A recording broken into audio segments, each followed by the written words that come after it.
నమస్తే అండి. Welcome to సనాతన స్టోరీస్. వరాహ జయంతి సందర్భంగా వరాహ అవతారం గురించి మనం ఎన్నో వివరాలు తెలుసుకుంటున్నాం. పార్ట్ 1లో అసలు స్వామి ఎన్నిసార్లు వరాహ అవతారం ధరించారు, అలాగే మొదటి సందర్భం ఎప్పుడు అనేది తెలుసుకుందాం. ఇప్పుడు రెండవ సందర్భం ఎప్పుడు. రెండవసారి అవతారం ఎత్తిన దాన్ని ఆది వరాహ జయంతి అన్నారు. సనక సనందాది మహర్షులు మహావిష్ణువు దర్శనార్థమై వైకుంఠమునకు ఏతించగా విష్ణుమూర్తి ద్వారపాలకులైన జయ విజయులు వారిని అడ్డగించారు. దానితో ఆగ్రహించిన మహర్షులు వారిని 3 జన్మల పాటు రాక్షసావతారము దాల్చమని శపించగా మొదటి జన్మలో హిరణ్యాక్ష హిరణ్యకశపులుగా జన్మిస్తారు. అమిత బల సంపన్నుడైన హిరణ్యాక్షుడు విష్ణునామం జపించే వారిని కష్టాలు పాలు చేయసాగాడు.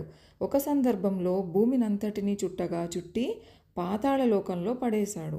సకల లోకాలలో అత్యంత ప్రాధాన్యం కలిగినది, సకల ప్రాణికోటికి నిలయమైనది అయిన భూమి కుంగిపోవటంతో దేవతలంతా ఆందోళనతో మహావిష్ణువుని ఆశ్రయించారు. హిరణ్యాక్షుని ఆగడాల పట్ల కోపోద్రిక్తుడైన విష్ణువు భీకరమైన వరాహావతారమును దాల్చి పాతాళ లోకానికి మార్గమైన సముద్రంలోకి దిగి అక్కడి వరకు వ్యాపించి ఉన్న కులపర్వతాల మొదళ్లను తన ముట్టెతో పెకలించసాగాడు. దానితో ఆ పర్వతాలు భయముంది హిరణ్యాక్షుడు ఉండే చోటుని ఆ వరాహ భగవానునికి చూపించాయి. అప్పుడు జరిగిన యుద్ధంలో హిరణ్యాక్షుని సంహరించి భూమిని యథాస్థానంలో నిలిపాడు. ఇలా భూమిని ఉద్ధరించి దేవతల చేత స్తుతింపబడిన వరాహమూర్తిని ఆదివరాహమూర్తిగా పరిగణిస్తారు. ఈ ఆదివరాహ మహావిష్ణువు యొక్క 3వ అవతారం.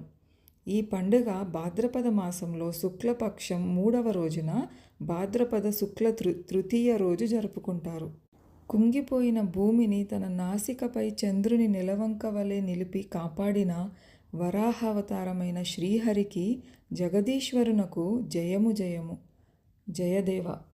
ఈ వీడియో కనుక మీకు ఇన్ఫర్మేటివ్గా అనిపించుంటే లైక్ చేయండి, మీ ఫ్రెండ్స్ అండ్ ఫ్యామిలీతో షేర్ చేయండి. అలాగే సనాతన స్టోరీస్ పేజ్ని సబ్స్క్రైబ్ చేసుకోవడం మర్చిపోకండి. మరిన్ని సనాతన స్టోరీస్ మిస్ అవ్వకుండా చూసేయండి. జై శ్రీకృష్ణ. సర్వే జన సుఖినో భవంతు. మరొక ఇంట్రెస్టింగ్ వీడియోతో రేపు కలుద్దాం.